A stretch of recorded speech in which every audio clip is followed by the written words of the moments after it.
दोस्तों आप सभी को मेरा नमस्कार। मैं हूं अनुराग दीक्षित और आप सभी का हार्दिक अभिनंदन और स्वागत करता हूं मैथ बाय अनुराग दीक्षित में। उम्मीद कर रहा हूं कि मेरी आवाज़ ठीक ढंग से आप सभी लोगों तक पहुंच रही होगी। तो आज हम लोग अपने प्रैक्टिस सेट नंबर 3 को सॉल्व करने वाले हैं। सभी लोग रेडी हो जाइए और जितने भी लोग नए हैं वो चैनल को फॉलो कर लीजिएगा। अच्छा लगे, ट्रिक समझ में आ जाए, चीज़ें सीखने को मिले तो लाइक जरूर कर देना। चलिए शुरुआत कर लेते हैं जैसे पहले क्वेश्चन से। मेरे दोस्त पहला क्वेश्चन आज आपको कह रहा है दिन पर दिन सुधार होता जाएगा। कुछ चीज़ें जो पहले दिन गड़बड़ थी वो दूसरे दिन सही होंगी, जो दूसरे दिन गड़बड़ रही वो आज तीसरे दिन सही होंगी, जो आज भी गड़बड़ होंगी वो अगले दिन सही होंगी, लेकिन हो जाएंगी पूरी तरीके से। ठीक है। खैर कह रहा है 50 और 100 के बीच अभाज्य संख्याओं के समुच्चय से अभाज्य संख्याओं के कितने जोड़े ऐसे हैं जिन्हें जोड़ने पर भी अभाज्य संख्या प्राप्त होती है। तो मेरे प्यारे दोस्त 50 से 100 के बीच में कितनी अभाज्य संख्याएं होंगी ये बात मैंने आपको बता रखी है। नंबर सिस्टम अगर आपने हमसे पढ़ा है तो चीज़ें आप सब जानते हो। 50 के 100 के बीच में टोटल 10 अभाज्य संख्याएं होती। कौन कौन सी ये देखो जरा। 53 होती है, फिर उसके बाद 59 होती है, अगले सेक्शन में 61 होती है, 61 होती है, फिर उसके बाद हमारे पास 67 होती है। आगे बढ़ेंगे तो 71 होगी, फिर हमारे पास 73 होगी और फिर उसके बाद 79 यानी 79 होगी। आगे वाले लाइन में हमारे पास एक अभाज्य संख्या 83 होती है और अगली अभाज्य संख्या 89 होती है और सबसे आखिरी लाइन यानी कि 91 से 100 की लाइन में केवल एक ही अभाज्य संख्या होती है, वो है 97। तो दोस्त ये हमारे पास सारी की सारी अभाज्य संख्याएं आ गई जो कि 50 से 100 के बीच में है। अब ये पूछ रहा था इनमें से किन्हीं दो अभाज्य संख्याओं को अगर हम जोड़ते हैं, किन्हीं भी दो अभाज्य संख्याओं को, तो क्या हमें कोई अभाज्य संख्या मिल सकती है। एक बात का अगर गौर करो तो आपको एक चीज दिखाई देगी। क्या दिखाई देगी सर? ये जितनी अभाज्य संख्याएं यहाँ पर लिखी हैं इनमें इकाई का अंक क्या क्या दिख रहा है। या तो 1 दिख रहा है, या तो 3 दिख रहा है, या तो 7 दिख रहा है और या फिर 9 दिख रहा है। इसके अलावा तो कोई अभाज्य संख्या में अंक दिख नहीं रहा है। किसी भी अभाज्य संख्या में इकाई के जो अंक हो सकते हैं, 2 को अगर छोड़ा जाए तो यही होंगे, इसके अलावा हो भी नहीं सकते। अब मैं ये कह रहा हूं कि अगर हम इनको जोड़ते हैं तो अगर मैं 1 को 3 के साथ जोड़ूं तो इकाई अंक एक सम संख्या हो जाएगी, 1 को 7 के साथ जोड़ूं तो इकाई का अंक एक सम संख्या होगी, 1 को 9 के साथ जोड़ूं तो भी इकाई का अंक एक सम संख्या होगी। ठीक। दूसरी बात, यही काम अगर मैं 3 को 7 के साथ जोड़ लूं या फिर मैं 3 को 9 के साथ जोड़ लूं तो भी हमें एक सम संख्या ही मिलेगी। और सबसे लास्ट में अगर मैं 7 को 9 के साथ जोड़ लेता हूं तो भी हमारी इकाई का जो अंक होगा ना वो एक सम संख्या होगी। और सम संख्या अगर किसी भी संख्या की इकाई का अंक, मान लीजिए आपके पास कोई संख्या लिखी है और उस संख्या की इकाई का अंक एक सम संख्या आ जाए, एक इवन नंबर आ जाए, तो क्या वो संख्या कभी अभाज्य हो सकती है? भाई अगर सम अंक आ गया इकाई में तो 2 से तो कट ही जाएगी, पक्का है। तो अभाज्य नहीं हो सकती। इसका मतलब ये हुआ कि इनमें से किन्हीं भी दो संख्याओं को लेकर अगर मैं जोड़ देता हूं तो उसकी इकाई का अंक तो एक सम संख्या होगी, और अगर इकाई का अंक सम संख्या हो गई तो कोई भी अभाज्य संख्या नहीं मिलेगी। इसलिए इसका आंसर क्या होगा? ऑप्शन नंबर ए कि ऐसे 0 नंबर होंगे, कोई भी नंबर नहीं होंगे जिनमें से अगर हम किसी को 2 को जोड़ें तो वो एक अभाज्य संख्या बन पाए। क्लियर है?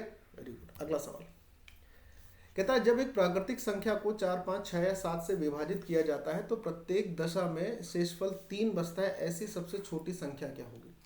अब इस सवाल को करने के तरीके तो बड़े होते हैं, लेकिन बच्चा एग्जाम में जो तरीका अपनाता है उससे उसको अलग हटना होगा। देखो बच्चा एग्जाम में क्या तरीका अपनाता है कि प्रत्येक दशा में 3 शेषफल बचे तो बच्चा कहेगा सर 4 से डिवाइड होनी चाहिए, 5 से होनी चाहिए, 6 से होनी चाहिए, 7 से होनी चाहिए। तो बालक क्या करते हैं, क्योंकि उनको ऐसे सिखाया जाता है कि वो सब इनका एलसीएम लेंगे और एलसीएम लेने के बाद जो हमारा कहा गया था प्रत्येक दशा में 3 शेषफल बचना चाहिए तो उसको जोड़ेंगे। तो अच्छा ऐसी सबसे छोटी संख्या चाहिए थी। अब भाई 4, 5 और 6, 7 का अगर हम एलसीएम लेते हैं तो 4, 5 का एलसीएम हो गया 20, 20 और 6 का एलसीएम हो गया 120, 120 और 7 का एलसीएम हो गया 840। और शेषफल क्या बच रहा था? शेषफल बच रहा था 3, तो अगर हम 3 जोड़ेंगे तो 843 अपने पास आ जाएगा। लेकिन अगर इतनी कैलकुलेशन हम लिख कर एग्जाम में करेंगे तो विश्वास मानिए यहाँ तो फिर भी आपको जल्दी दिख गई, लेकिन जब आप एग्जाम में करोगे तो ये आपके ऊपर प्रेशर दिखता है एक, तो ये कम से कम आपका 30 सेकंड तो लेगा। तो सर ऐसा क्या तरीका है कि जो लिखना ना पड़े, सवाल हो जाए? सुनिए अब अगर आपको कभी ये बोला जाए कि छोटी संख्या चाहिए, ठीक है, और छोटी संख्या में ये बोल दिया जाए, बड़े मजे की बात है, ध्यान से सुनना, सबसे छोटी संख्या पूछी जाए और उसमें ये बोल दिया जाए कि शेष 3 बचता है, तो आपको जानते हैं क्या करना है? जो आपके पास ऑप्शन दिए हैं उस ऑप्शन में आप शेषफल को हटा लीजिए और हटाने के बाद वो इससे इससे इससे इससे यानी दिए हुए नंबर से डिवाइड होने चाहिए सबसे छोटी संख्या के लिए। सिंपल सी बात है। तो अगर मैं इसमें से 3 हटाऊंगा तो 840 होगा। 840 4 से भी डिवाइड होगा, 5 से भी होगा, 6 से भी होगा, 7 से भी होगा। इसमें से 3 हटाऊंगा तो हमारे पास 210 आएगा। 210 4 से डिवाइड होगा ही नहीं, तो इसका मतलब ये काम खत्म हो गया। 60 को अगर बात करें तो 60 से डिवाइड नहीं होगा। 420 को अगर बात करें तो 420 सबसे डिवाइड हो जाएगा क्या? ये एलसीएम यहाँ पर आ जाएगा 420, सॉरी 420 प्लस 3 हो जाएगा तो 423 होगा। सबसे छोटी संख्या पूछी गई थी, ठीक। तो अगर हम 423 में से 3 माइनस करेंगे तो 420 आएगा। अब ये 420 देखो 4 से डिवाइड हो रहा है, 5 से हो रहा है, 6 से हो रहा है, 7 से हो रहा है। तो सबसे छोटी संख्या जिसमें प्रत्येक दिशा में 3 शेष बचता है, कब? जब हम उसे 4, 5, 6 और 7 से डिवाइड करते हैं। तो वो इन दिए हुए ऑप्शन में से क्या होगी? ऑप्शन नंबर डी होगी। और ये देखते ही पता लगाया जा सकता है, मतलब एग्जाम में इसकी जरूरत नहीं होगी कि आप इतना पूरा एलसीएम निकालें और फिर करें। कई बच्चे तो इसका एलसीएम निकालने में ही, जैसे देखो अभी हमने यहाँ गलती करके आपको दिखाई, कई बच्चे यही गलती करेंगे एग्जाम में। अब बात समझ रहे हैं? है छोटा सवाल लेकिन बड़ा मजेदार था। चलिए ये सवाल देख लीजिए दोस्त। यहाँ पर कहता है कि ये हमारे पास एक व्यंजक दे रखा है, एक एक्सप्रेशन दे रखा है ये, और कह रहा है कि x की वैल्यू आपको बतानी है कि x का मान क्या होगा। तो क्या घबराने की जरूरत है? अच्छा एक चीज़ देखो कि x के मान के लिए हमारे पास जितने भी ऑप्शन है, चारों के चारों ऑप्शन, सारे के सारे ऑप्शन, ये a और b पे डिपेंड है। सारे के सारे ऑप्शन a और b पर है। नहीं, जैसे कि आप अगर चाहो तो इसको पूरा मल्टीप्लाई करके, क्रॉस मल्टीप्लाई करके सॉल्व कर सकते। मैं बता देता हूँ दोनों। जैसे कि मैं इसका आपस में क्रॉस मल्टीप्लाई कर लूँगा तो जैसे यहाँ पर हमारे पास क्या आएगा? x प्लस ए। बहुत ध्यान से समझ लेना, मैं पूरा बता देता हूँ। और ये भी बोलूँगा कि ये एग्ज़ाम में आपको नहीं करना रहेगा। इनका आपस में मैं मल्टीप्लाई कर रहा हूँ, ठीक है। x प्लस 3a यहाँ था और साथ में इसके क्या था? x प्लस b था। मेरे प्यारे दोस्त ध्यान से सुनिएगा और समझिएगा। जैसे मैं यहाँ मल्टीप्लाई करूँगा तो अपने पास क्या आएगा? एक्स स्क्वायर, फिर आएगा ए एक्स, और यहाँ से भी ए एक्स आ जाएगा तो 2ax हो जाएगा। 2 यहीं पे लिख देता हूँ। x का मल्टीप्लाई b में और करेंगे, एक्स बी आ जाएगा। a का मल्टीप्लाई यहाँ होगा, ax आया था वो यहाँ लिख चुके हैं, यहाँ पर आ जाएगा ए स्क्वायर, और यहाँ पर आ जाएगा प्लस में ab। ये इधर का मल्टीप्लाई होकर आ गया। अब इस तरफ का मल्टीप्लाई कर रहा हूँ, x का x में मल्टीप्लाई करेंगे तो एक्स स्क्वायर हो जाएगा। ध्यान से सुनिएगा। फिर अपने पास क्या आ जाएगा? अपने पास bx आ जाएगा। 3a का मल्टीप्लाई x में करूंगा तो 3ax आ जाएगा, और इसका मल्टीप्लाई 3a का b में करूंगा तो 3ab रहेगा। ये मैं आपको वो तरीका बता रहा हूँ जिसमें आप पूरा सॉल्व करते हैं। बहुत सारे बच्चों की अप्रोच यही होती है, लेकिन इन अप्रोच से हमें दूर हटना है। जैसे कि एक्स स्क्वायर से एक्स स्क्वायर ये कैंसिल हो जाएगा, बी एक्स से बी एक्स कैंसिल हो जाएगा मेरे प्यारे दोस्त। और कुछ कटेगा? और कुछ कटेगा, ए स्क्वायर ऐसे ही बना रहा। चलो देखो ये 2ax है और यहाँ पे 3ax है, ठीक है। ए स्क्वायर यहाँ पर आया था, ए स्क्वायर यहाँ पर नहीं आया, ठीक है कोई बात नहीं। देखो 2ax इसमें अगर माइनस होगा आके तो हमारे पास सिर्फ ax बचेगा। ये 2ax का काम खत्म, यहाँ पे 3ax का काम खत्म। अब यहाँ पे बचा ए स्क्वायर प्लस ab, यहाँ पे बचा 3ab, यहाँ पे बचा प्लस में 3ab, और यहाँ पे बचा है ए स्क्वायर प्लस ab। तो इसमें से a कॉमन कर लेते हैं, हमारे पास आ जाएगा a plus B. Correct.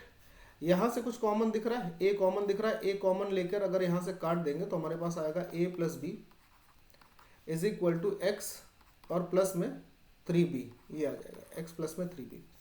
a plus B ऐसे ही बना रहने दीजिए, ये 3b इस तरफ ले आइए, ये बराबर में हुआ x के। तो अगर मेरे प्यारे दोस्त इसको आखिरी एट लास्ट आप सॉल्व करोगे तो a माइनस 2b आएगा ना। x की वैल्यू कितनी आ जाएगी? a minus 2b। आंसर तो आपका आ जाएगा कि x की वैल्यू आ गई a माइनस 2b। लेकिन क्या ये तरीका एग्जाम में लगने वाला है? ये आप एग्जाम में लगाओगे? अगर ये एग्जाम में लगाओगे तो फिर एक ही दो सवाल करोगे क्या पूरे एग्जाम में? तो तरीका क्या है ना, इसको समझ लो। देखो x की सारी वैल्यू a और b पर डिपेंड कर रही, तो ए और बी की कुछ वैल्यू हम ले लेते हैं। सपोज करिए ए की वैल्यू हम 3 ले लेते हैं, बी की वैल्यू हमने 2 ले ली, तो एक्स की वैल्यू क्या हो जाएगी, 5 हो जाएगी। करेक्ट है।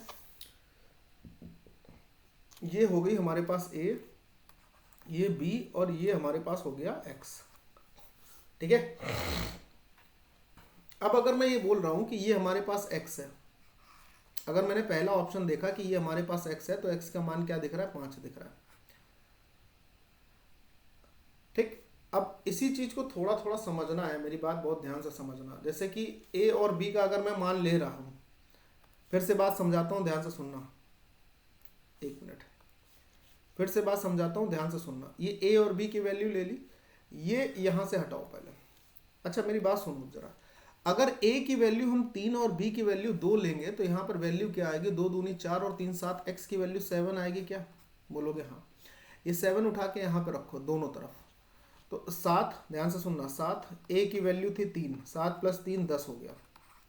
नीचे x की वैल्यू 7, b की वैल्यू 2, 7 और 2 9 हो गया, ये आया 10/9।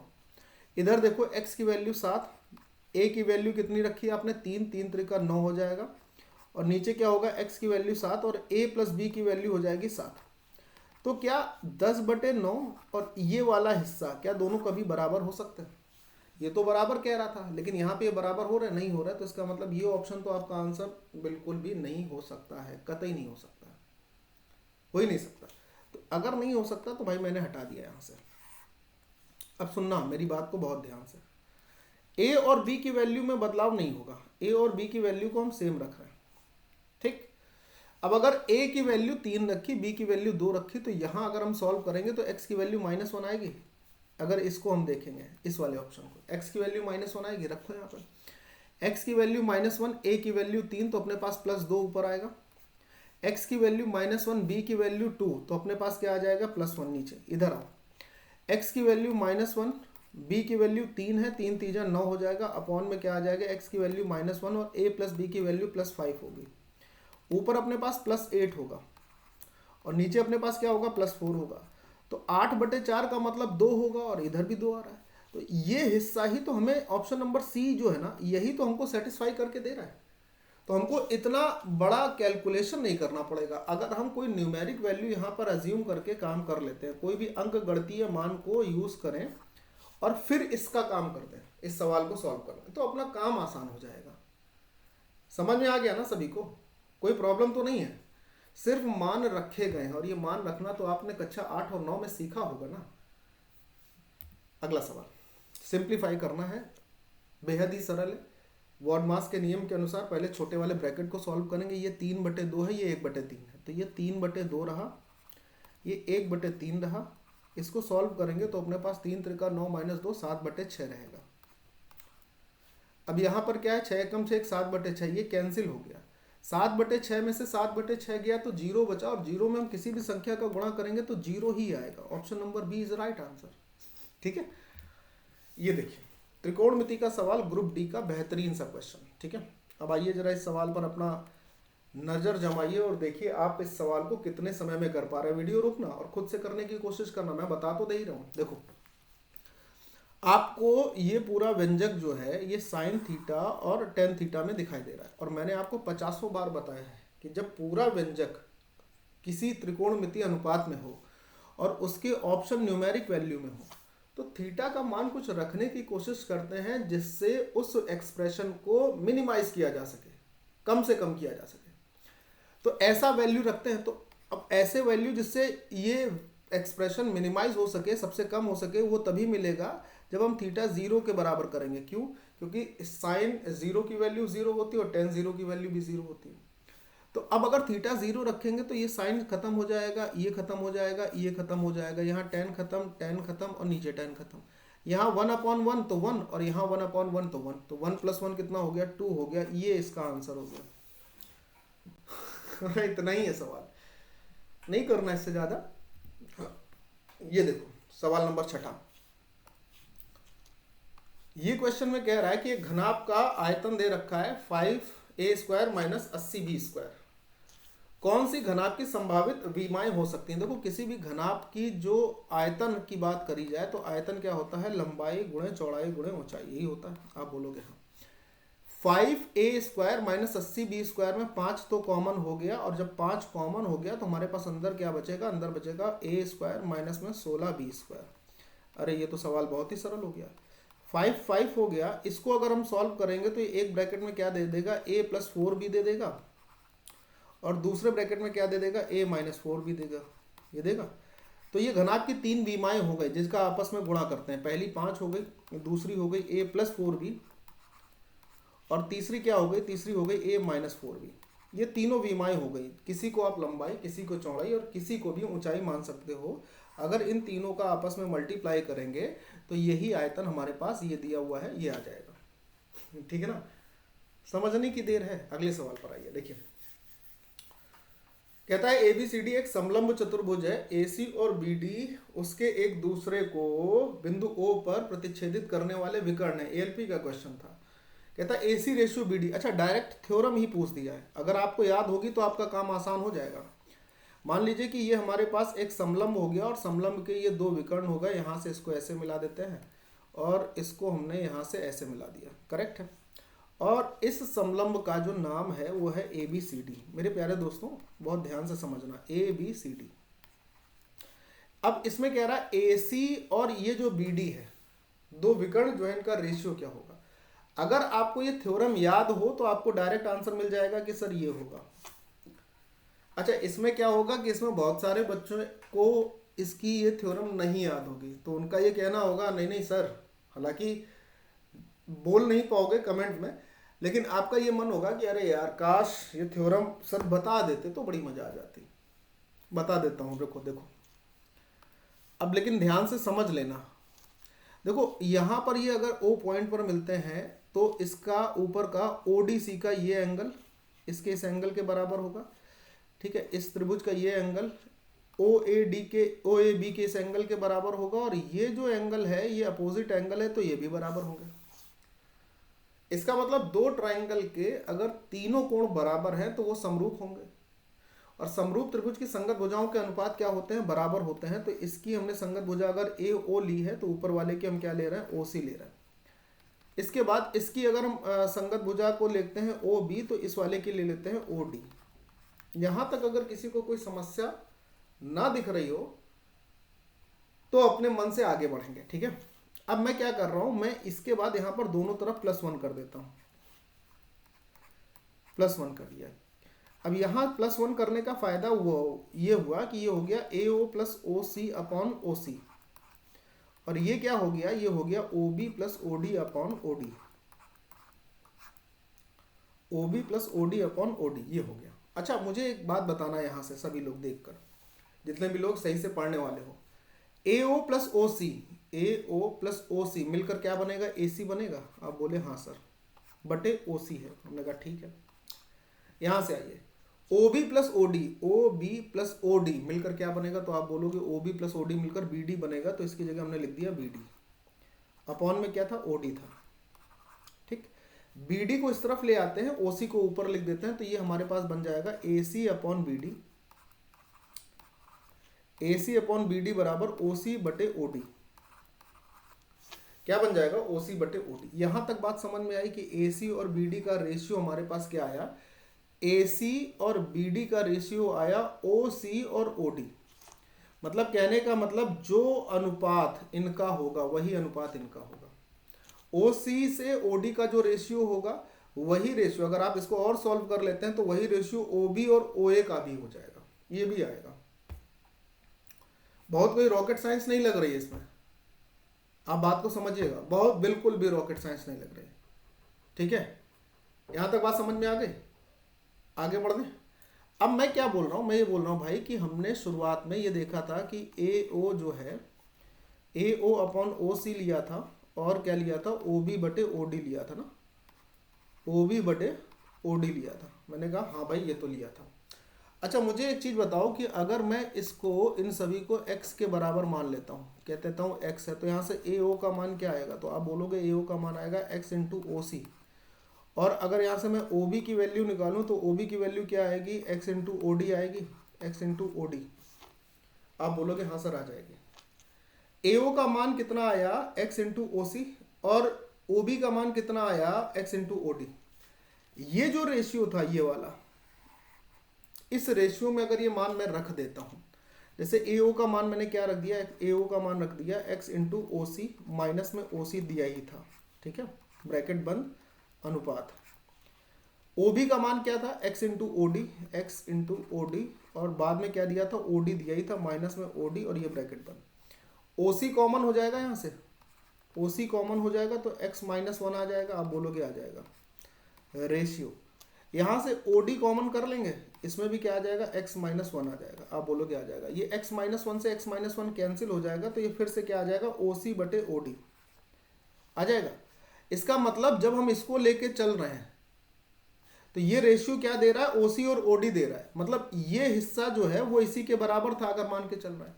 तो अगर ओ सी और ओ डी यहाँ से ही मिल रहा है तो ये वाला हिस्सा ओ सी और ओ डी ही तो है, तो ये किसके बराबर होगा, ये बराबर होगा इसी के, तो ना। तो अगर आप थ्योरम याद रखे हैं तो अच्छी बात है, नहीं याद रखे हैं तो फिर ये क्वेश्चन छोड़ ही देना, क्योंकि इतना करने का जो मैंने आपको यहाँ करके बता दिया है, एग्जाम में इतना करने का टाइम नहीं रहेगा, ठीक है। आइए अगला सवाल, चलिए कह रहा है यदि अल्फा ए और बी समीकरण इसके मूल है, ये समीकरण इसके मूल है, तो x के पदों में द्विघात समीकरण ज्ञात करना है जिसके मूल ये हो, मतलब जिसके मूल अगर ये हो तो हमारे पास क्या होगा, 1/a प्लस 1/b से मतलब हो जाएगा b प्लस a/ab, ये एक मूल होगा, और दूसरा मूल क्या होगा, ab। ये दो रूट होने चाहिए, ये दो रूट होने चाहिए। अब ये दो रूट कैसे निकले, देखो इक्वेशन हमारे पास क्या दे रखी है, x square plus x minus two. तो अगर यहाँ से मैं मूलों का योगफल यानी a प्लस बी निकालूंगा तो हमारे पास क्या आएगा, माइनस का b/a यानी -1, और अगर मूलों का गुणनफल निकालूंगा तो अपने पास क्या आएगा, c/a यानी कि -2। करेक्ट है, ये वैल्यू उठा के यहाँ पे रखनी है। अब अगर ये वैल्यू उठा के हम यहाँ रखते हैं तो a प्लस बी का मान -1 और ab का मान -2, यहाँ पर अगर ab का मान रखेंगे तो सिर्फ -2 आएगा, ये माइनस से माइनस कट जाएगा, तो हमारे पास जो दो मूल आएंगे फाइनली वो क्या क्या आएंगे, 1/2, एक पहला मूल होगा और दूसरा रूट क्या होगा, -2, यानी कि ये रूट अगर है हमारे पास तो हमको इक्वेशन चाहिए। अब इक्वेशन अगर चाहिए और रूट है अपने पास तो सवाल ही खत्म हो गया ना, फिर तो क्या होगा, एक्स स्क्वायर माइनस मूलों का योगफल होता है alpha plus beta into x होगा, और प्लस मूलों का गुणनफल यानी कि अल्फा इंटू बीटा। करेक्ट है, आप बोलोगे हाँ बराबर 0। एक्स स्क्वायर मूलों का योगफल देखिए क्या आएगा, 1/2 और -2, अगर इनको आप जोड़ेंगे तो माइनस का 3/2 आएगा इंटू एक्स। मूलों का गुणनफल, इन दोनों का जब गुणा करेंगे तो -1 आएगा, तो -1 ये हो गया। ये दो से इधर मल्टीप्लाई कर लेंगे तो आपके पास आ जाएगा 2x स्क्वायर, ये हो जाएगा प्लस का 3x, और यहाँ जब इसका 2 का मल्टीप्लाई होगा तो -2 होगा, बराबर में 0 होगा, और ये आपकी इक्वेशन आ जाएगी जो आपसे पूछी गई है कि 2x square plus 3x minus 2 जो लिखा होगा, ये आपका आंसर हो जाएगा ऑप्शन नंबर बी। बहुत प्यारा सवाल है, यहाँ पर ही बच्चों में ज़्यादातर कन्फ्यूज़न होगी, यहाँ पर ज़्यादातर दिक्कत होगी, यहाँ पर बहुत कन्फ्यूज़न रहती है बच्चों को, और ये इतने ही जगह पर ये आंसर गलत होता है, और बहुत प्यारा सवाल है।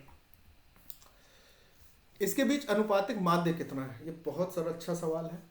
एक x में 1 जोड़ा, x में 5 जोड़ा, x में 17 जोड़ा, x में 53 जोड़ा। अब कह रहा है कि इन दोनों के बीच का मिड रेशियो क्या है, लेकिन जब तक ये तब तक नहीं निकल सकता जब तक x ना पता चले।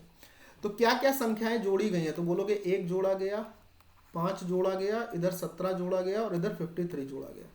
मैंने आपको इसका तरीका बताया था ना कि इन दोनों का अंतर ले लीजिए 4 हो जाएगा, और इन दोनों का अंतर ले लीजिए तो अपने पास 13 में से 7 माइनस होगा 6 हो जाएगा, 26, 26 10 36 हो जाएगा। यहाँ पर ये जो 4 और 36 आया है इसका रेशियो निकालेंगे तो 4 9 है 36, 1 और 9 आएगा। अब मेरे प्यारे भाई यहाँ से सवाल खत्म होता है, जब ये रेशियो आ जाए ना तो बाद वाले रेशियो का पहले गुणा कर लेना, 9 एकम 9 हो गया, और पहले वाले रेशियो का बाद में गुणा कर लेना, तो 9 एकम 9 और 17 एकम 17। इन दोनों के बीच का अंतर क्या क्या आया था हमारे पास, 9 एकम 9 और 17 एकम 17। इन दोनों के बीच के अंतर को किससे डिवाइड करोगे, जो रेशियो आया है इसी के डिफरेंस से डिवाइड करोगे। तो 9 और 17 के बीच का अंतर 8, और 8 को 8 से डिवाइड करोगे तो आपके पास फाइनली 1 आएगा, यानी x की वैल्यू जो रहेगी ना वो आपके पास 1 रहेगी। अगर आपको ये पता चल गया x की वैल्यू 1 है तो ये कितना हो जाएगा, ये हो जाएगा 6। और यहाँ पर क्या हो जाएगा, 9 एकम 9, 9 माइनस 1 यानी 8 हो जाएगा। बात ध्यान से समझना। अब 6 और 8 का अगर मिड रेशियो निकालना है तो 6 इंटू 8 और उसका स्क्वायर रूट, तो 6 अट्ठे 48 हो गया। तो 48 का मतलब 4√3 हो जाएगा, और 4√3 का मतलब आपका आंसर कौन सा बन जाएगा, ऑप्शन नंबर डी आपका करेक्ट आंसर बन जाएगा, 4√3। तो बहुत समय नहीं लगना, ये सारे सवाल अगर आप मुंह जवानी धीरे धीरे करना जानते हो, या रेगुलर क्लास में रहते हो, या जो क्लासेस मैंने पढ़ा रखी हैं उसको अगर आपने अटेंड कर रखा था, तो आपको कहीं ना कहीं इन सब चीज़ों की समझ रहेगी। ठीक है, इसमें आप बहुत एग्जाम में फंस नहीं सकते, ये गारंटी है। 2 प्रकार के चावल हैं जिनका मूल्य 38 रुपये पर केजी और 42 रुपये पर केजी है, समान मात्रा में मिलाए जाते हैं, 45 रुपये पर केजी के भाव पर बेचे जाते हैं, प्रतिशत लाभ। मान लो ये 1 केजी है, ये 1 केजी है, तो 38 और 42 80 रुपये हो जाएगा। 80 रुपये में 2 किलो चावल खरीदे और 45 रुपये पर केजी के भाव से बेचोगे तो 2 किलो चावल 90 के बिकेंगे, यानी 8 की चीज़ 9 की बिक रही है, तो 1 का फायदा हो रहा है किस पर, 8 पर, और 1/8 का मतलब क्या होता है, 12.5% का फायदा हो गया। बात ही खत्म हो गई। अगले सवाल पर आते हैं, देखो ध्यान से। ये प्रश्न कह रहा है कि 9 पुरुष और 12 लड़के मिलकर किसी काम को 4 दिन में पूरा कर सकते हैं। 4 पुरुष और 16 लड़के मिलकर काम को 6 दिन में कर सकते हैं, ठीक है। तो 6 पुरुष और 24 लड़कों को उसी काम को पूरा करने में जो समय लगेगा वो समय क्या होगा। अब इसको 5-6 स्टेप में लिखकर करने की आवश्यकता नहीं होती, मैंने आपको बहुत बार ये तरीके बताए, ध्यान से सुनना जरा। 9 चौको 36 पुरुष दिखाई देंगे, इधर क्या हो जाएगा, 6 चौको 24 पुरुष, इसका जब गुणा करोगे तो 6 चौको 24 पुरुष। 24 और 36 पुरुषों के बीच का अंतर आएगा 12 पुरुष, वो डायरेक्ट लिख दिया हमने स्टेप खाना सीखना पड़ेगा, हर स्टेप लिखोगे तो बहुत समय लगेगा एग्जाम में। 12 पुरुष अंतर आ गया। अब लड़कों पर आते हैं, 12 गुणे 4 48 लड़के, और यहाँ 16 गुणे 6 96 लड़के। 48 और 96 के बीच का अंतर 48 लड़कों के बराबर हो गया, तो ये बात यहाँ पर खत्म हो गई। 12 पुरुष 48 लड़कों के बराबर में आ रहे हैं, बहुत ध्यान से सुनना। 1 पुरुष 4 लड़कों के बराबर आएगा, 1 पुरुष 4 लड़कों के बराबर आएगा। 1 पुरुष 4 लड़कों के बराबर आया, तो ये बताओ 12 लड़कों के बराबर कितने पुरुष आएंगे, 3 पुरुष आएंगे भाई। 4 लड़कों के बराबर 1 पुरुष था, तो 12 लड़कों के बराबर अगर इसका 3 गुना हुआ तो यहाँ इसका भी तो 3 गुना करेंगे, 12 लड़के 3 पुरुष के बराबर होंगे। तो यहाँ अगर हम 12 लड़कों की जगह 3 पुरुष रख दें तो 3 पुरुष और 9 पुरुष मिलकर 12 पुरुष हो जाएंगे, और 12 पुरुष अगर 4 दिन तक काम करेंगे तो हमारे पास 48 होगा टोटल वर्क। एक लाइन की बात थी ये, टोटल वर्क कितना आ गया, 48। इसी को निपटाना है। अब इसको निपटाना किसको है ये तो समझ लो पहले। इसको निपटाना है 6 पुरुष और 24 लड़कों को। मैं ये कह रहा था, मैं आपको समझा रहा था कि 48 लड़के 12 पुरुष के बराबर आए थे, 24 लड़के, 48 का आधा होता है, 24 लड़के कितने पुरुष के बराबर होंगे, 6 पुरुष के बराबर होंगे। 6 पुरुष पहले से थे, ये 6 पुरुष के बराबर यानी 12 पुरुष। तो 48 काम को अगर 12 पुरुषों के द्वारा करना है तो टोटल अल्टीमेटली समय कितना लगा, 4 दिन का ही तो समय लगा। ऐसे ये सवाल होते हैं, मतलब कुल मिलाकर तुमको इतना सा हिस्सा लिखना होगा और ये आपका आंसर आएगा, ऑप्शन नंबर ए। अब बताओ, अगर इसको लिखने के लिए अगर आप किताब के या अन्य सॉल्यूशन को देखते हो तो अगर उतना लंबा आप अगर एग्जाम में करेंगे, वो चीज़ सोचेंगे नहीं, वो तरीका समझेंगे नहीं, तो क्या एग्जाम निकल पाएगा? कोई भी एग्जाम ले लो, निकल पाएगा? खुद से बताना, कमेंट जरूर कर देना। सवाल नंबर 12 पे आते हैं। पाइप के एक पानी की टंकी को 10 घंटे में भर सकता है। पानी की टंकी खाली होने पर पाइप के को खोला जाता है अकेले, और के द्वारा पानी की टंकी को आधा भर दिया जाता है। तो जो पाइप के 10 घंटे में पूरी भर रहा था, आधा अगर भरेगा तो 5 घंटे तो लेगा ही ना, तो 5 घंटे तो ये सीधे सीधे आ गए। अब आगे कह रहा आधा भरने के बाद 4 समान पाइप और खोल दिए जाते हैं। वाह, मतलब अगर टंकी की कुछ क्षमता थी, मान लो यहाँ पर टंकी की टोटल टंकी की क्षमता है 10 लीटर पानी उसमें आता है, 10 घंटे में भरा जा सकता था, तो 1 घंटे में 1 भरा जाएगा, यानी क्षमता हो गई उस नल की 1। आधा भरा गया यानी 5 घंटे हो चुके हैं। अब ये वाला नल तो चल ही रहा था जिसकी क्षमता 1 थी, इस ऐसे नल के बराबर में 4 नल और खोल दिए गए जिनकी क्षमता हमारे पास इतनी है। ये तो चल ही रहा था, इसको छोड़ो, 4 नल और खोल दिए गए, यानी 4 क्षमता से और ये भरेगा। वो तो एक जो था वो तो चल ही रहा है। तो अब पानी बचा कितना था, 5 यूनिट पानी बचा था, जिसे आप 4 के हिसाब से भर रहे हो। और 4 के हिसाब से भरोगे तो समय कितना लगेगा, 1/4 घंटे और लगेंगे। और इसको क्या लिख सकते हो, 1/4 घंटे को लिख सकते हो 1 घंटे 15 मिनट के बराबर, है ना। तो 5 घंटे शुरुआत में लग चुके हैं, क्योंकि आधा समय लिया था, आधी टंकी भरी थी। और उसके बाद बाकी बची हुई आधी को भरने में समय और कितना लगा, 1 घंटे 15 मिनट। तो टोटल समय कितना हो गया, 6 घंटे 15 मिनट। यानी ऑप्शन नंबर ए आपका आंसर, ग्रुप डी का क्वेश्चन, 2022 का क्वेश्चन। क्लियर है। इससे ज्यादा क्या लिखना है इसमें, बल्कि मुंह जवानी कर सकते थे इसको। अगला सवाल देखो। एक व्यक्ति 20 किलोमीटर प्रति घंटे की गति से साइकिल चलाकर हॉस्टल से कॉलेज 9 मिनट की देरी से पहुंचता है, और यदि वह 24 किलोमीटर प्रति घंटे की गति से साइकिल चलाता तो 8 मिनट जल्दी पहुंच जाता। हॉस्टल और कॉलेज के बीच की दूरी क्या होगी। तो मैं ये कह रहा हूं कि भाई गति अगर हम बात करते हैं तो जो गति पहले 20 किलोमीटर प्रति घंटे थी, अब वो 24 किलोमीटर प्रति घंटे हो गई, 20 से 24 हो गई। तो अगर इसका आप रेशियो देख पा रहे हो तो ये रेशियो हो जाएगा 5 चौको 4 पंचे 20 और 4 छंग 24, 5 से 6 हो गया रेशियो। तो अगर स्पीड का रेशियो 5 से 6 हुआ है मेरे प्यारे दोस्त, तो टाइम का रेशियो जस्ट अपोजिट 6 से 5 हो जाएगा। तो टाइम के बीच में गैप कितना दिखाई दे रहा है, अंतर कितना दिखाई दे रहा है, 1 यूनिट।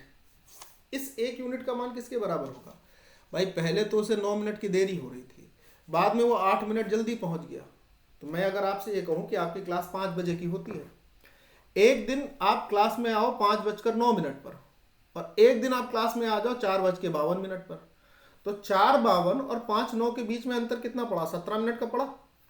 वही काम ये होती है कि जब एक बार देरी से पहुंचे और एक बार जल्दी से पहुंचे तो दोनों समय को जोड़ देते हैं, तो 9 8 17 मिनट, 1 यूनिट का मान हो गया 17 मिनट। 6 का कितना होगा, 17 छक्का 102 मिनट। अब मैं आपसे ये कह रहा हूं, ध्यान से सुनना, 102 मिनट को अगर आप घंटे में बदलोगे तो 60 से भाग दे दोगे, ये हो गया इतने घंटे। अब आप खुद ही सोचो कि अगर किसी व्यक्ति की गति है 20 और उसको कोई दूरी तय करने में समय लगता है 102/60, तो दूरी कितनी रही होगी, 3, और 3 से अगर हम भाग दे देंगे, 3 त्रिका 9 और 3 चौको 12, तो यानी दूरी कितनी रही होगी, 34 किलोमीटर रही होगी। ये सवाल का आंसर हो जाएगा। अच्छा, इसी सवाल को आप चाहो तो फॉर्मूले से कर लो। फॉर्मूला अगर आपको याद हो कि ये दूरी निकालने का जो फॉर्मूला होता है वो क्या होता है, S1 इंटू S2 अपॉन में S1 और S2 का डिफरेंस लेते हैं, और इनटू जो डेल्टा टी होता है यानी समय का जो अंतराल होता है वो लिखते हैं। आप चाहो तो ये फॉर्मूला लगा के भी यहाँ पर इस क्वेश्चन का आंसर निकाल सकते थे, लेकिन मुझे लगता है कि अगर आप रेशियो मेथड से करोगे तो ये रेशियो मेथड सिर्फ यही काम नहीं आएगा, ये पूरी की पूरी अंक गणित, इवन समथिंग एडवांस मैथमेटिक्स को भी सॉल्व करने में बड़ा कारगर रहता है रेशियो मेथड। तो आप उससे करें ज़्यादा अच्छा रहेगा, रिवीजन का रिवीजन होता रहेगा। ठीक है, चलिए ये सवाल देखिए। संख्या 42 को गलती से 24 पढ़ लिया गया। सबसे पहले इसको मिनिमाइज कर लो, जैसे 6 सत्ते 42 और 6 चौको 24, यानी जो रेशियो 7 होना चाहिए वो 4 हो गया। कितना कम हो गया, 3, 3/7। एक का मान कितना होता है, 1/7, 14 सही कुछ, तो 3 का मान 14 थे, 42 कुछ आंसर आ जाएगा। ये बात समझ पाए ना। ये कहने का मतलब है जैसे 1/7 का मतलब होता है 14 सही 2/7% परसेंट वैल्यू। तो अगर मैं इसमें 3 का गुणा करता हूँ मेरे प्यारे दोस्त, तो इसमें भी तो 3 का गुणा होगा, तो 14 तय 42 तो मिलेगा ही ना। तो 42 से थोड़ा सा बड़ा आंसर मिलेगा ना, और वो थोड़ा सा बड़ा क्या है, 42.86। ये मतलब था। आगे आइए। एक लैपटॉप की कीमत 27,000 रुपये है, बहुत बढ़िया, बड़ा सस्ता लैपटॉप मिल रहा भैया। मिले कहीं अपन को भी बताओ, एक ले लेते हैं हम भी।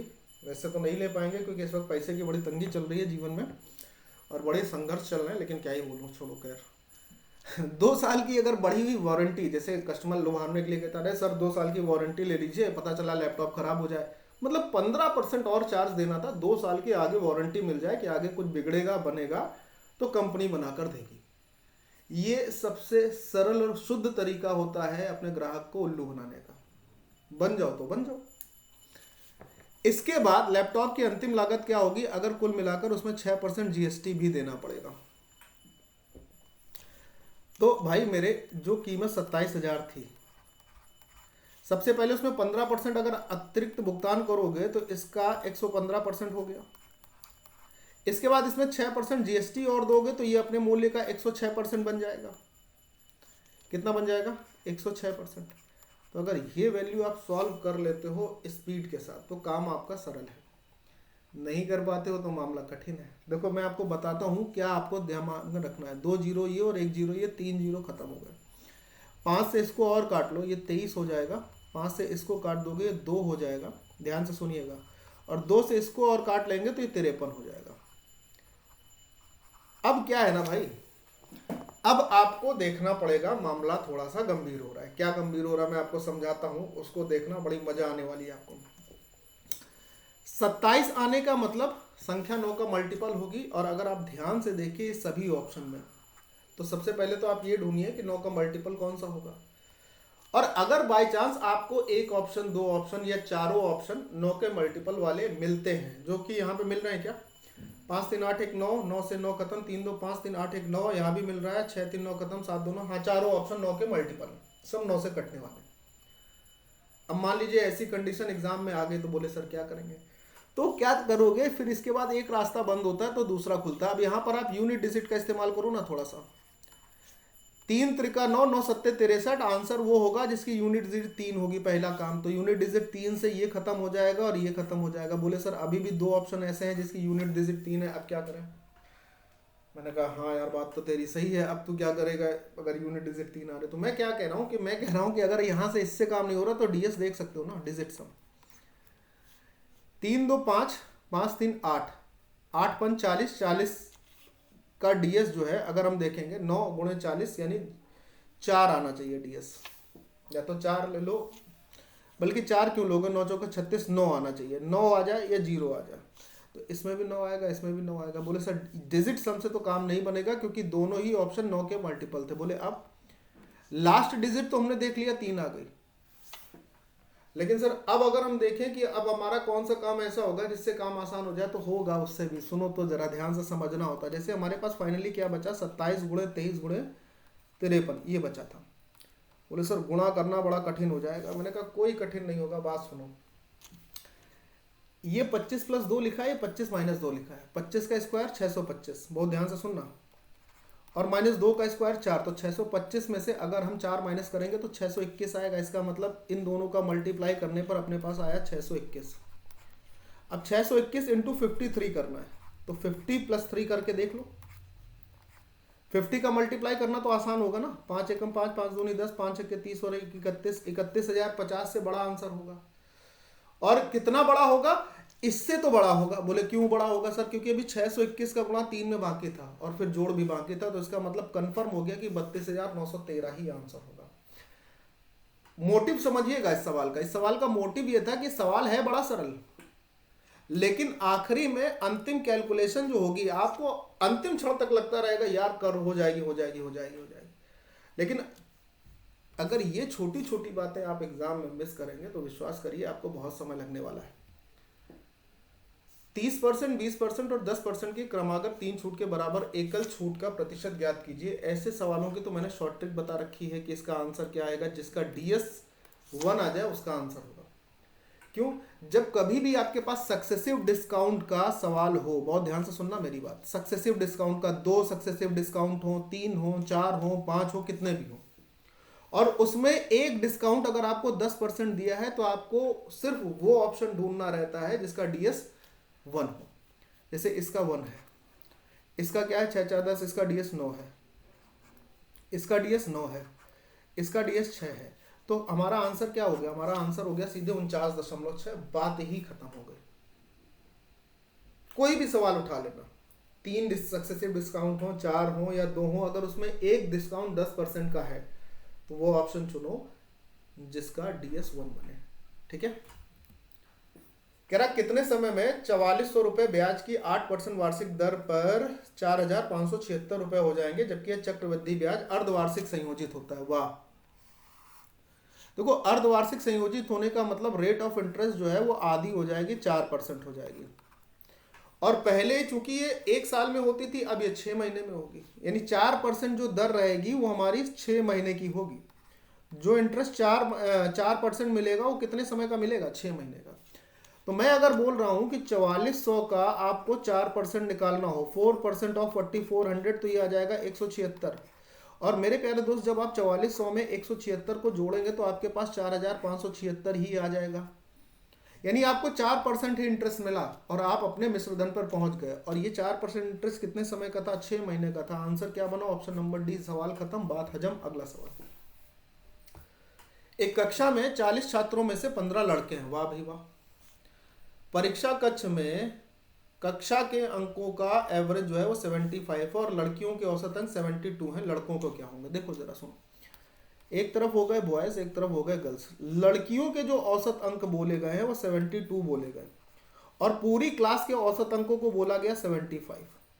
तो ये जो एवरेज होता है ना, इन दोनों के बीच में होगा। अब देखो ये 75 से बड़ा है, मतलब ये जो 75 है वो 72 से बड़ा है, तो यहाँ अगला जो नंबर होगा वो 75 से बड़ा होगा, तभी तो 75 दोनों के बीच में होगा। 75 से बड़ा होने का मतलब ये ऑप्शन गया काम से, बाकी सारे जो है 75 से बड़े।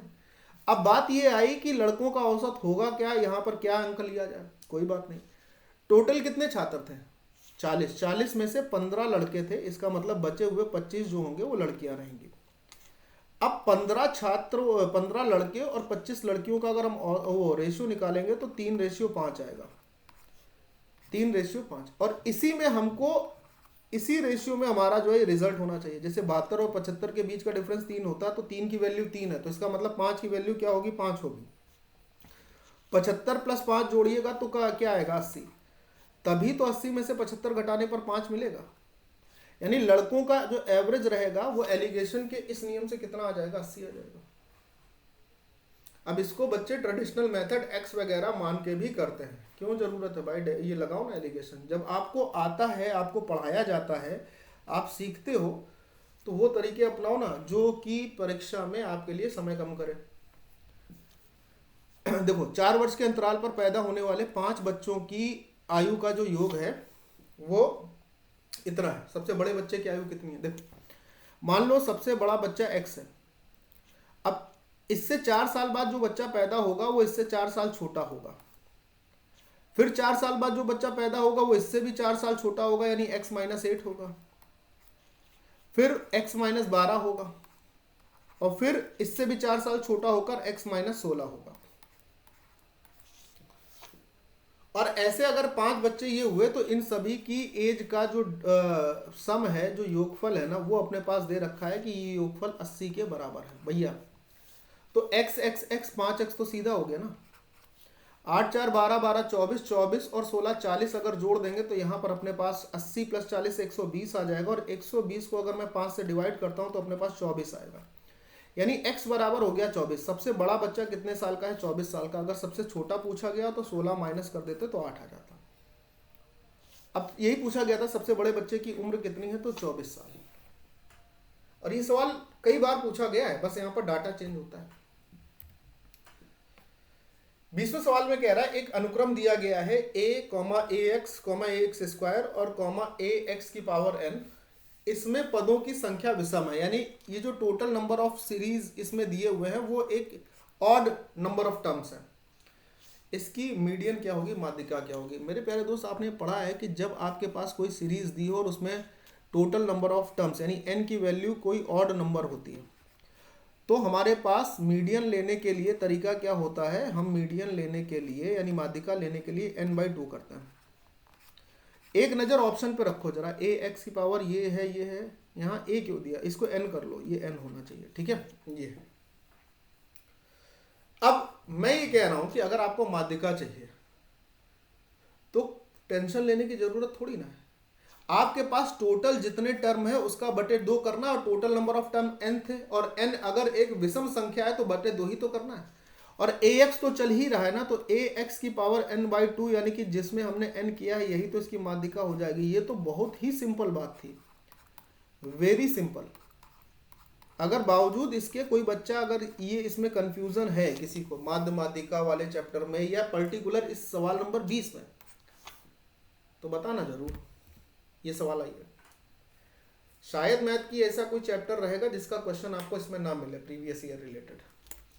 उस बिंदु के निर्देशांक ज्ञात करने हैं जो कि 2,4 और 7,9 को मिलाने वाली रेखा को आंतरिक रूप से 1,2 के रेशियो में डिवाइड करता है। कहने का मतलब समझना है, आपके पास ये एक लाइन है, समझ लो सवाल, बाकी तरीका तो एकदम जानदार बता दूंगा। इसका एक पॉइंट है 2,4 और यहाँ पर एक पॉइंट है 7,9। अब एक कोई पॉइंट है, गौर से देखना जरा, एक पॉइंट है P, यहाँ पर ये पॉइंट P है, ये इसको इंटरनल वो करता है, डिवाइड करता है, अंता विभाजित करता है। किस रेशियो में करता है? 1 और 2 के रेशियो में करता है, 1 और 2 के रेशियो में, और कुछ काम नहीं है।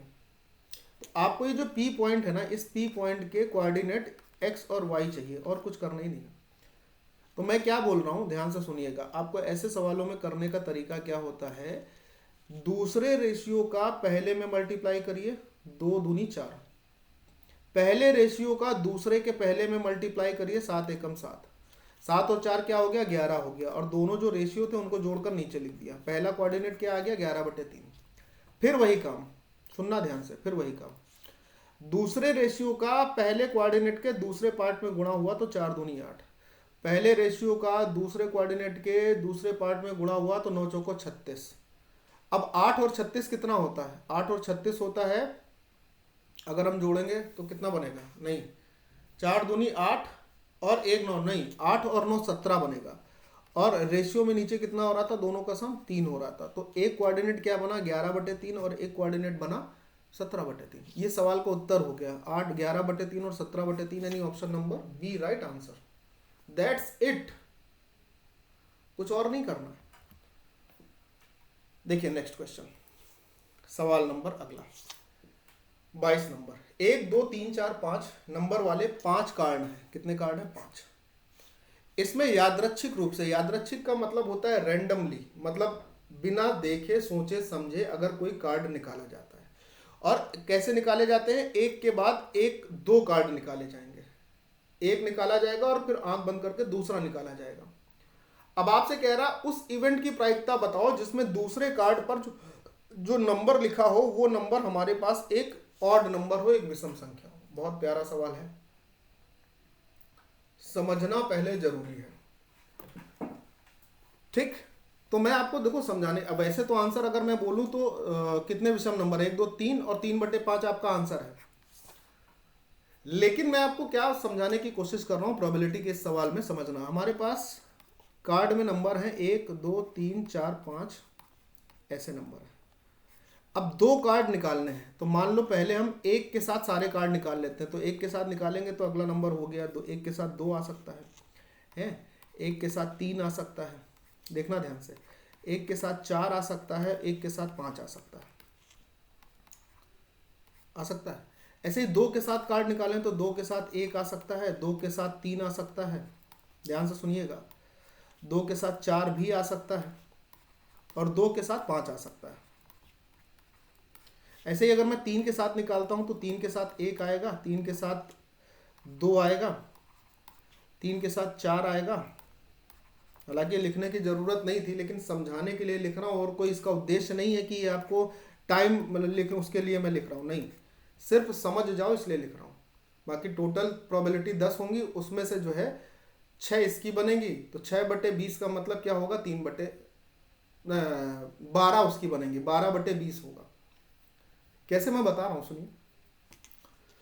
4 वाली प्रोबेबिलिटी क्या होगी? 4 के साथ 1 आ सकता है, 4 के साथ 2 आ सकता है,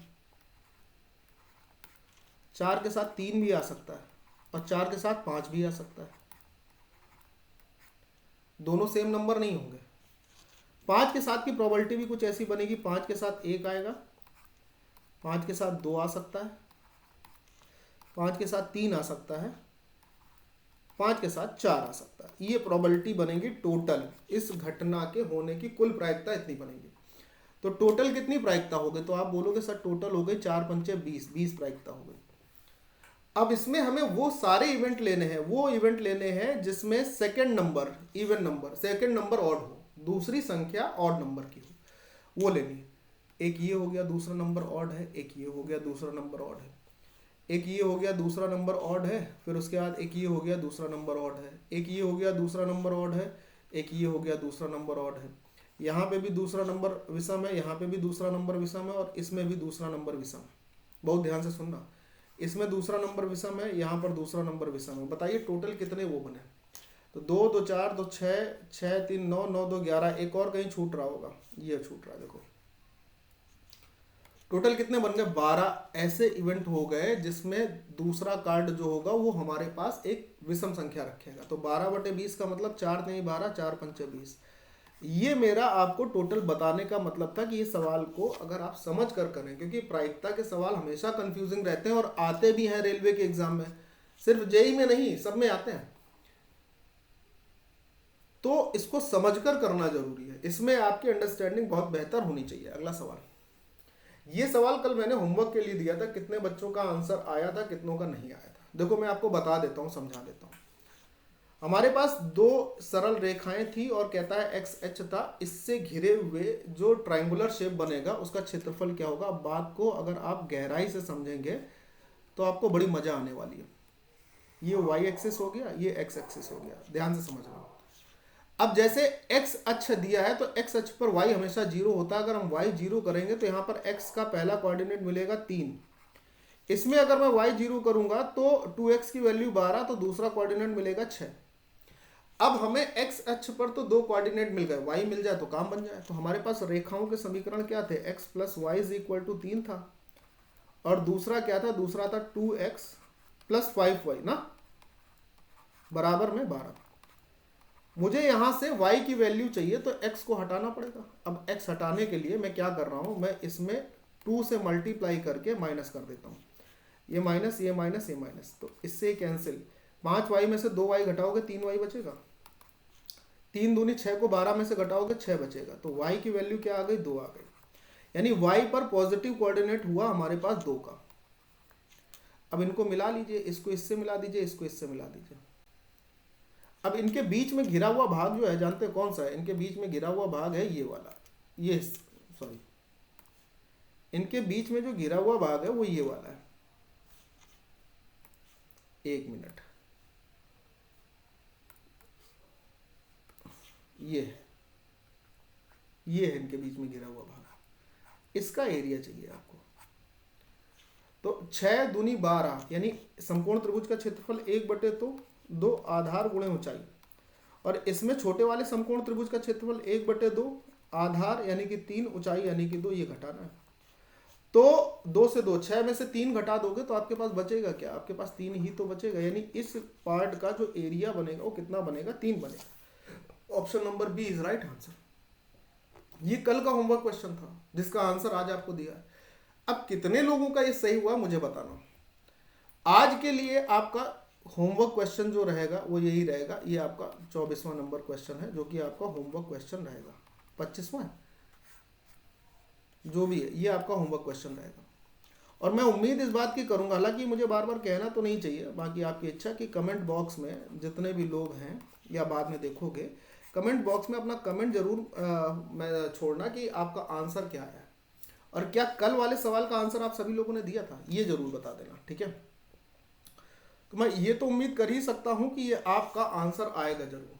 अच्छा, जितने भी लोगों ने आज कुछ नया सीखा या कुछ नया समझा, वो लोग भी कमेंट जरा कर देना कि किस सवाल में आपको नया सीखने को मिला और कितना सीखने को मिला।